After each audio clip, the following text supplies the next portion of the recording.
Salom Nusantara, dari Sabang sampai Merauke, dari Miangas sampai Pulau Rote.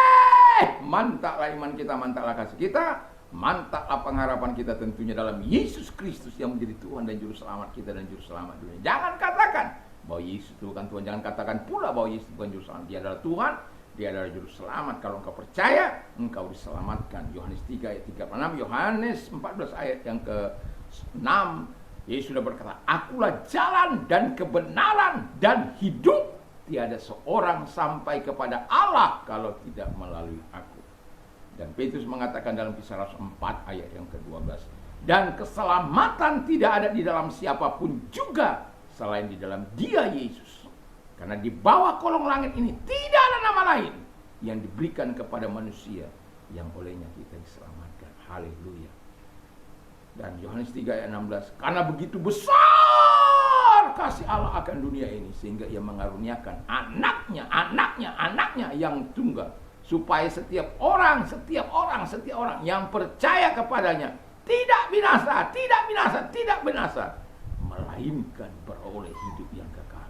Mantap. Haleluya. Dengan hati percaya engkau dibenarkan, dengan mulut mengaku engkau diselamatkan, sebagaimana Roma 10 ayat 9 dan 10. Kiranya Tuhan Yesus memberkati kita, dan di malam ini apapun yang menjadi pergumulan kita, kiranya Tuhan menolong kita. Dan sebelum kita istirahat, mari kita rilekskan hati kita untuk mendengarkan firman Allah. Saya akan membaca firman Allah dalam Amsal 11 ayat yang 1 dan 3. Neraca serok adalah kekejian bagi Tuhan, tapi Ia berkenan akan batu timbangan yang tepat. Jikalau keangkuhan tiba juga cemooh, tapi hikmat ada pada orang yang rendah hati. Orang jujur dipimpin oleh ketulusannya, tetapi pengkhianat dirusak oleh kecurangannya. Saya tanpa mengurangi rasa hormat saya kepada para pedagang-pedagang yang khususnya menimbang sendiri timbangan-timbangan mereka. Dan saya pernah ada di situ. Dan seringkali saya harus, kalau saya membeli gula, itu saya harus menambah kembali timbangan mereka yang kurang. Karena bagi saya firman Allah ini itu sudah menjadi bagian yang tidak terpisahkan. Jadi kalau saya sudah membeli gula yang pada mulanya saya kan membeli 1/4 setengah kilo gitu.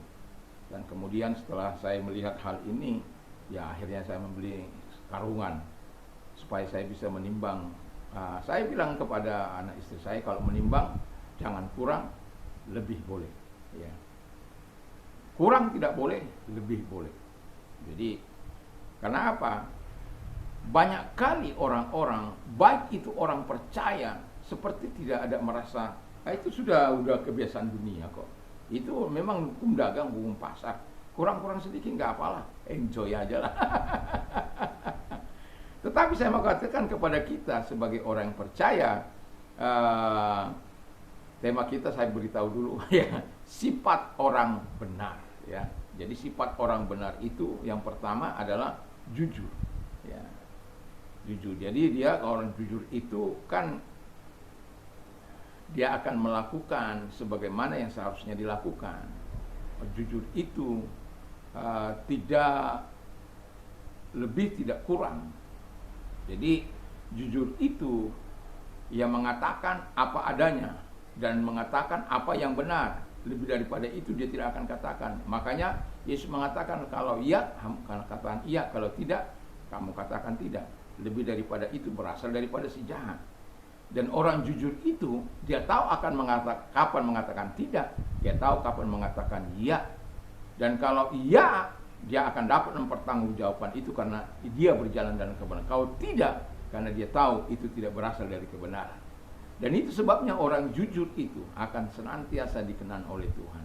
Dan kamu tahu enggak, kalau orang jujur itu senantiasa kalau dia senantiasa akan berkembang. Kalau Anda bisa baca dalam Amsal 11 ayat 11, dia akan kita nikmati orang-orang yang dikembangkan oleh Tuhan. Dan juga rumahnya akan mekar, artinya ya Tahu sendirilah ya, Tuhan berkati. Dan juga doanya akan didengar. Mengapa kita menjadi sulit dan tidak bergairah di dalam kehidupan ini? Karena kadangkala kita bukan mendapat jawaban, justru kita membuat kita tidak sungguh-sungguh dalam Tuhan. Karena ketika kita berdoa udah jengkang-jengking, kepala di bawah, bersujud, berlutut dan lain sebagainya, sudah dengan sikap yang abnormal sebenarnya. Tetapi saya mau katakan, itu tidak akan berarti sikap abnormalmu itu, sujud sembahmu itu kepada Tuhan, kalau kehidupanmu tidak jujur. Dan pentingnya kejujuran itu. Dan ada banyak orang tidak jujur. Bahkan kadang-kala hamba Tuhan, pelayan Tuhan pun tidak jujur dalam perkataannya, dalam perbuatannya. Karena apa? Ada motif-motif yang tidak diketahui oleh manusia. Ada motif-motif yang tidak diketahui oleh teman, oleh sahabat. Tapi Tuhan tahu. Kau berkata itu benar atau tidak. Kau berkata itu membela atau tidak. Tuhan Maha tahu. Dan itu sebabnya saya mau katakan, jangan pernah hidup bersandiwara. Rugi kalau hidup bersandiwara. Karena apa? Kau akan tersiksa. Jujur di hadapan Tuhan. Dan kalau engkau jujur, engkau akan selamat.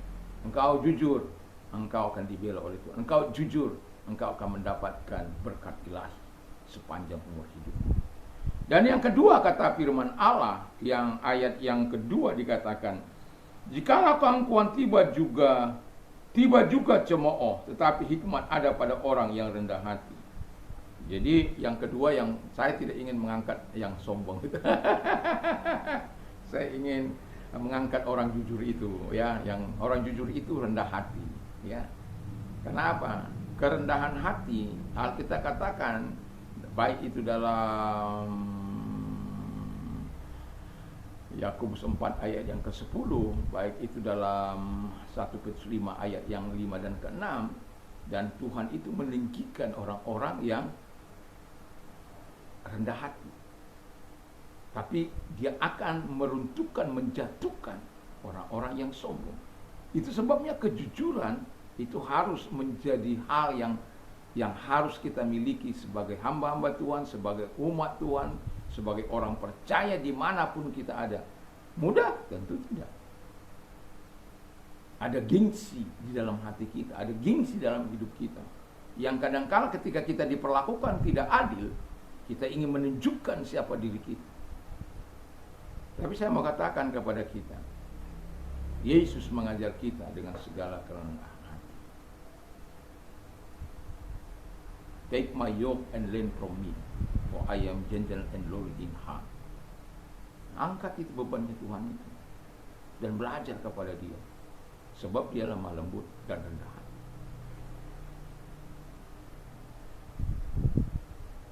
You will find rest for your soul, dan engkau akan menemukan ketenangan dalam jiwa. Itu Matius 11 ayat 29 ini. Jadi kita belajar dari Yesus, kejujuran Yesus itu. Saya katakan tadi pagi, saya katakan bagaimana Yesus yang terbuka itu, Yesus yang jujur itu, hidup apa adanya. Jadi kalau kita melakukan itu, saya yakin dan percaya apa yang dikatakan Tuhan akan meninggikan orang-orang yang rendah hati dan akan meruntuhkan orang-orang yang jahat. Dan Alkitab katakan dengan jelas dari pembacaan tadi di ayat 2 tadi yang sudah kita baca dalam Amsal 11 itu, bagaimana orang-orang yang tinggi hati itu dicemooh. Gak ada orang, wih hebat sekali dia ya, wih sombongnya sampai ke langit, hebat dia itu.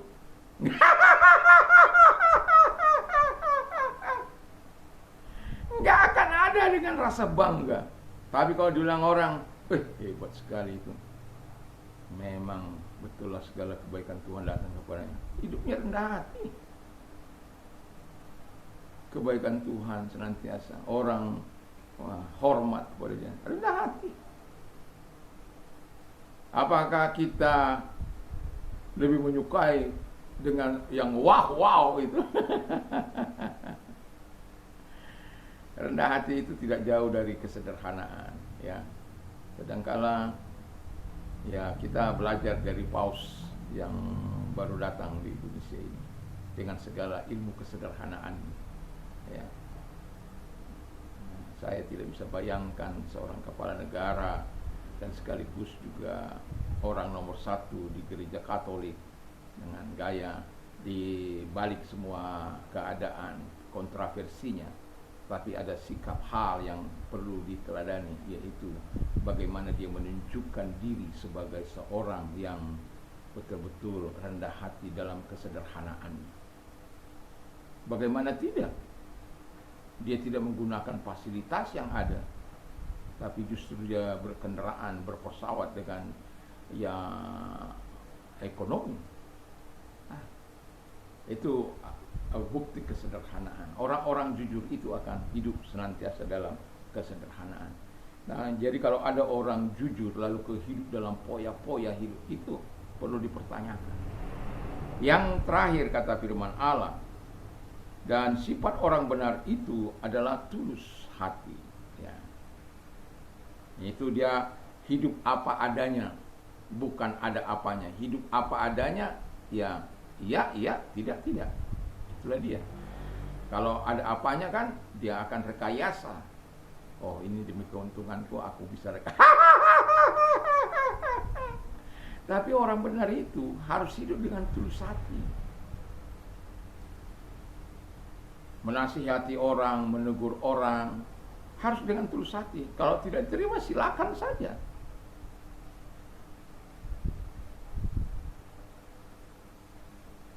Karena ada apa? Ketika kita melihat orang-orang bertindak tidak sesuai dengan ADART, dilanggar itu semua, ya kita harus cari tahu dong. Ya kita berikan masukan. Kalau tidak terima ya silakan saja. Yang rugikan dia, bukan kita. Karena kan saya mau katakan, sekencang-kencangnya kejahatan berlari, satu kali kebenaran akan menghadap. Bagaimana engkau naik, mungkin orang dulu tertutup, sekarang tidak lagi tertutup. Orang membuka diri untuk mengatakan ya, dikatakan ya, tidak dikatakan tidak. Makanya perlunya ketulusan hati. Kalau kita tulus hati dan rendah hati, jujur, semangat, selamat hidup kita. Nggak ada yang perlu kita tutupi dalam hidup ini. Nggak ada kamuflase dalam hidup kita. Nggak ada bunglon dalam hidup kita. Tidak ada munafik dalam hidup kita. Tidak ada ular dalam hidup kita.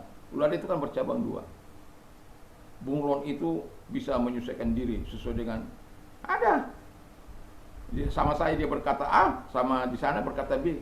Itu bunglon, munafik itu. Tapi jadi juru bicara.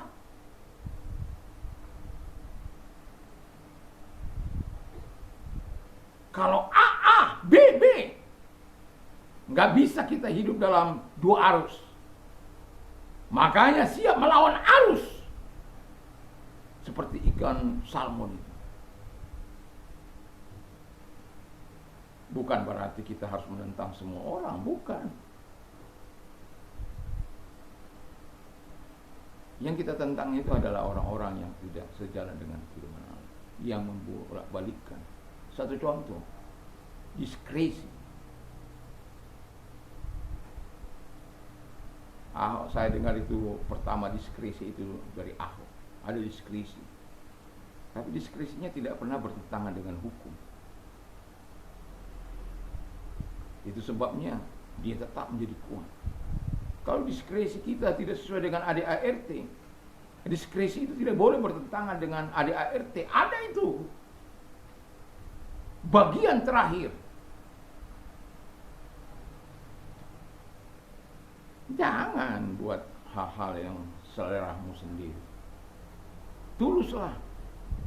Jadi kalau orang benar, sifat orang benar itu jujur, rendah hati, tulus hati. Yang 3 ini aja dulu. Yang 3 ini aja mungkin berat sama kita. Tapi saya mau katakan, biarlah kita belajar memiliki sifat orang benar. Kejujuran menjadi bagian hidup kita, kerendahan hati dan tulus hati seperti Yesus itu kita miliki, supaya selamatlah kita dunia dan akhirat, karena Tuhan senantiasa menjadi pembela kita. Mantap! Mari kita. Terima kasih Tuhan buat segala kasih dan kemurahan Tuhan. Kami mau melakukan apa yang Engkau perintahkan, hidup dalam kejujuran, hidup dalam kerendahan hati, hidup dalam ketulusan hati. Terima kasih Tuhan Bapa di surga. Dan kami berdoa kiranya Tuhan menolong kami semuanya untuk hidup bersama dengan Tuhan. Dan kalau ada yang sakit, aku memberitakan segala sakit penyakit yang mereka derita. Apapun sakit penyakit, kalau Engkau orangnya, angkat kedua belah tangan kita berdoa. Terima kasih Tuhan, lihat tangan-tangan yang diangkat kepada dalam nama segala sakit penyakit yang mereka perintah keluar. Dan oleh biru-biru daripada Tuhan Yesus, Engkau sembuh oleh kuasanya, Engkau sembuh.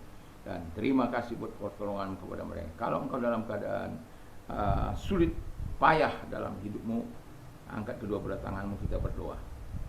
Tuhan, Engkau mengatakan apapun keadaan kami datang kepada Tuhan, Engkau memberikan kelegaan. Dan lihat tangan-tangan yang diangkat kepadamu dalam nama Yesus Kristus. Sama seperti Engkau menolong Daud dari Goliat, dan sama seperti Engkau menolong Sadrak Mesa Abednego dari Daniel, Sadrak Mesa Abednego dari lubang, dari dapur api, Daniel dari lubang singa. Sama seperti Engkau menolong orang-orang Israel untuk masuk ke tanah perjanjian. Terima kasih, dan kami yakin dan percaya kepadamu. Engkau tidak abai untuk menepati firman-Mu, dan Engkau penolong kami yang sesungguhnya, sehingga setiap kami berkata, kami keluar dari segala kesulitan, masalah, penderitaan kami, karena tangan Tuhan yang melepaskan kami. Terima kasih Tuhan, terima kasih. Jadilah kehendak-Mu dalam hidup kami. Dalam nama Yesus kami bersyukur dan berdoa. Haleluya. Amin. Tuhan Yesus memberkati kita. Mantap, mantap, mantap. Dan jangan lupa kalau malam ini kita mau istirahat, dan jangan lupa kita berdoa dan menyampaikan permohonan kita kepada Tuhan dan memperkatakan firman Allah. Kiranya Tuhan Yesus